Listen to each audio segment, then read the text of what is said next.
Assalamualaikum warahmatullahi wabarakatuh.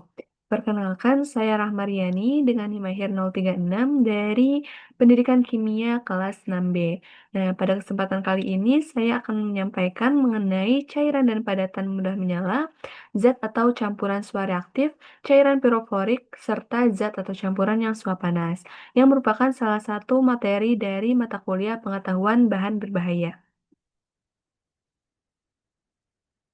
Untuk yang pertama, mengenai cairan mudah menyala atau flammable liquids, yang merupakan zat cair yang mudah terbakar ketika terkena sumber api atau panas pada suhu kamar.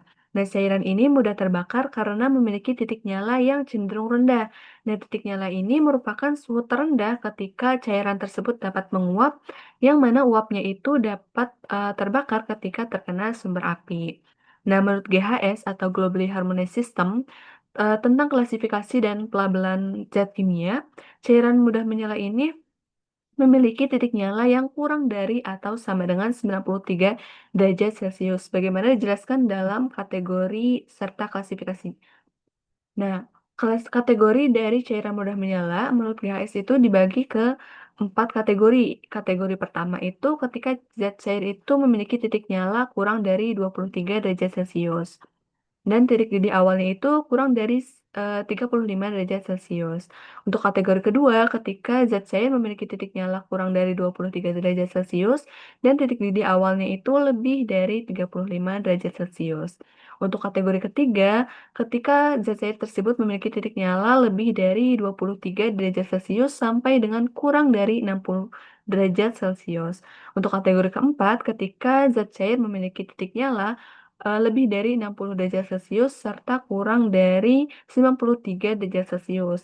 Yang mana untuk kategori pertama itu tergolong pada kategori yang paling berbahaya sampai dengan kategori keempat yang kurang berbahaya sebagaimana klasifikasi bahaya pada tabel berikut.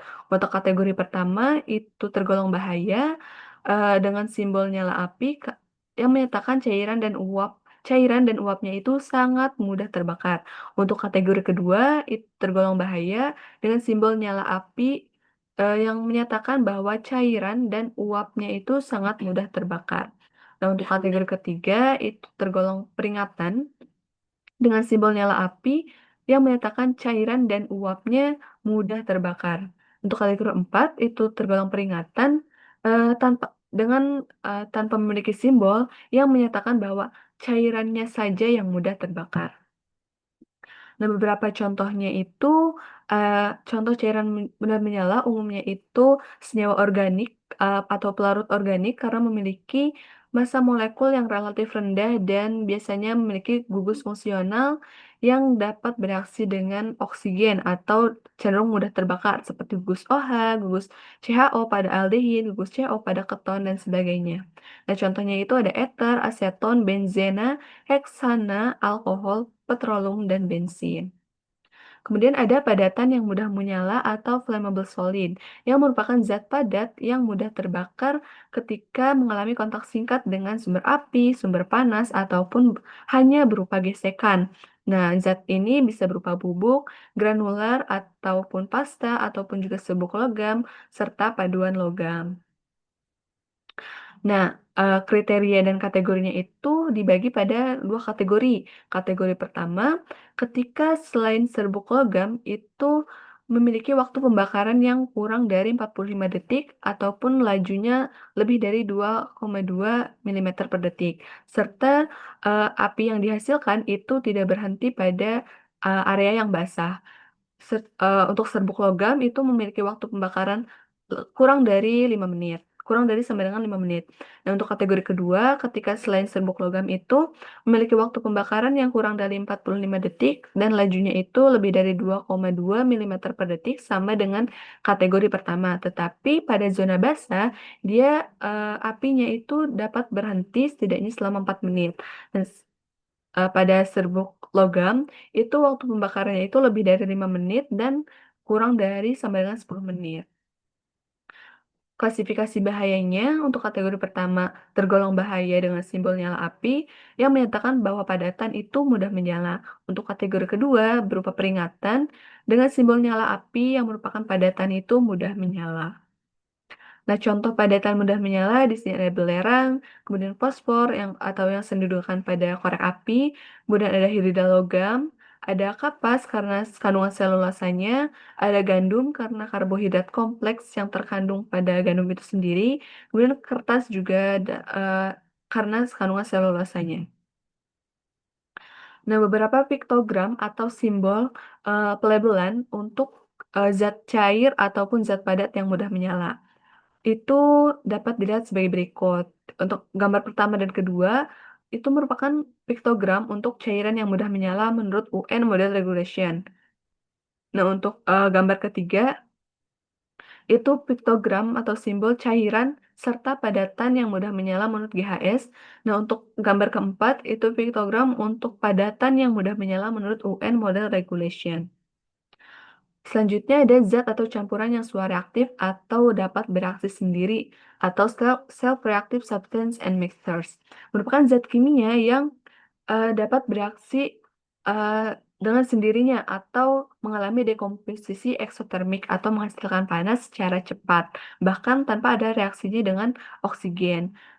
Nah, zat ini dapat eh, tergolong bahan eksplosif ketika dalam uji laboratoriumnya itu menunjukkan potensi ledakan, mengalami deflagrasi cepat, kemudian juga menghasilkan reaksi hebat ketika dipanaskan dalam kondisi tertutup. Nah, untuk kategorinya itu untuk zat atau campuran suara aktif terbagi ke dalam 7 kategori dari tipe A sampai dengan tipe G. Nah, untuk tipe A, ketika zat tersebut eksplosif dan dapat eh, terbakar dengan cepat atau deflagrasi dalam bentuk tertutup. Nah, untuk tipe B, ketika zat tersebut eksplosif namun tidak terbakar dan meledak dengan cepat dalam bentuk terkemas, tetapi mengalami ledakan termal. Nah, untuk tipe C, ketika zat tersebut eksplosif, kemudian tidak meledak atau terbakar dalam bentuk terkemas dan juga tidak mengalami ledakan termal. Dan untuk tipe D, ketika zat tersebut pada pengujian laboratoriumnya itu meledak sebagian, tidak mengalami deflagrasi cepat, dan tidak menunjukkan efek dahsyat ketika dipanaskan dalam kondisi tertutup, ataupun tidak meledak sama sekali, mengalami deflagrasi yang lambat, dan tidak menunjukkan efek hebat ketika dipanaskan dalam ruang tertutup, atau tidak meledak sama sekali, eh, dan juga tidak terbakar cepat sama sekali, serta menunjukkan efek yang sedang ketika dipanaskan dalam ruang tertutup. Nah, untuk tipe E, ketika zat itu pada pengujian laboratoriumnya itu tidak meledak dan mengalami deflagrasi sama sekali, serta tidak ada efek apapun saat dipanaskan dalam ruang tertutup. Nah, untuk tipe F, ketika zat atau campuran itu dalam pengujian laboratorium itu tidak meledak atau mengalami deflagrasi, kemudian juga hanya menunjukkan sedikit atau tanpa efek sama sekali ketika dipanaskan dalam ruang tertutup dan memiliki daya ledak yang rendah ataupun tidak sama sekali. Nah, untuk tipe G, ketika zat tersebut dalam pengujiannya itu tidak meledak ataupun mengalami deflagrasi, tidak ada efek ketika dipanaskan dalam ruang tertutup dan tidak memiliki daya ledak. Nah, untuk klasifikasi bahayanya, untuk tipe A itu tergolong bahaya dengan simbol ledakan yang menyatakan pemanasan dapat menyebabkan ledakan. Untuk tipe B tergolong bahaya dengan simbol ledakan dan api yang menyatakan pemanasan menyebabkan kebakaran ataupun ledakan. Untuk tipe C dan tipe D itu tergolong bahaya dengan simbol nyala api yang menyatakan pemanasan itu dapat menyebabkan kebakaran. Untuk tipe E dan tipe F itu berupa peringatan dengan simbol nyala api yang menyatakan pemanasan dapat menyebabkan kebakaran. Nah, sedangkan untuk tipe G itu belum ada elemen label yang dialokasikan. Selanjutnya ada cairan pyroforik atau pyrophoric liquid yang merupakan cairan dalam jumlah kecil yang mudah terbakar dalam waktu 5 menit setelah bersentuhan dengan udara ataupun oksigen tanpa adanya pemicu eksternal seperti sumber panas, percikan api, sumber listrik, dan sebagainya. Nah, untuk kriterianya itu hanya untuk kategori dan kriterianya itu hanya satu menurut GHS, yaitu eh, kategori satu, cairan tersebut mudah menyala dalam waktu 5 menit ketika ditambahkan ke pembawa inert ataupun ketika terkena udara. Atau bisa juga cairan tersebut dapat menghanguskan kertas saring ketika bersentuhan dengan udara dalam waktu 5 menit.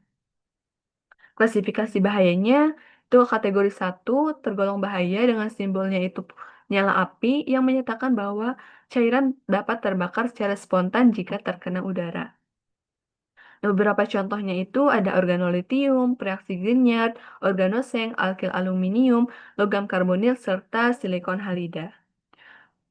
Nah, yang terakhir ada zat atau campuran yang suap panas atau disebut juga self-heating substance or mixture. Merupakan zat atau campuran baik itu padat ataupun cair yang ketika bereaksi dengan udara itu bisa mengalami pemanasan sendiri tanpa adanya pengaruh dari eksternal seperti percikan api ataupun eh, sumber panas lainnya. Nah, tapi zat atau campuran suap panas ini berbeda dengan zat padat ataupun cair pada zat padat ataupun zat cair piroforik.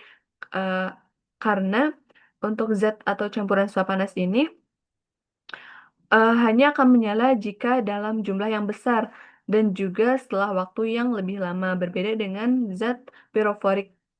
Zat piroforik yang cenderung menyala dalam waktu yang singkat dan juga dalam jumlah yang relatif sedikit.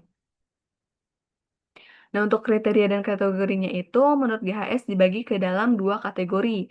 Kategori pertama itu ketika diperoleh hasil positif dalam uji menggunakan sampel kubus 25 mm pada suhu 140 derajat Celcius. Dan untuk kategori dua itu ada untuk yang pertama ketika diperoleh hasil positif menggunakan sampel kubus 100 mm pada 140 derajat Celcius dan hasil negatif pada 120 derajat Celcius serta zat atau campuran itu dikemas dalam kemasan yang volumenya itu lebih dari 3 mm kubik. Nah, kemudian juga bisa untuk kategori 2 itu ketika diperoleh hasil positif dalam uji menggunakan sampel kubus 100 mm pada 140 derajat Celcius serta hasil negatif pada 100 derajat Celcius. Dan zat atau campurannya itu dikemas dalam kemasan yang volumenya itu lebih dari 450 liter. Nah, untuk tipe 2 juga bisa juga ketika diperoleh hasil positif dalam uji menggunakan sampel kubus 100 mm pada 140 derajat Celcius serta hasilnya positif eh, diperoleh pada suhu 100 derajat Celcius.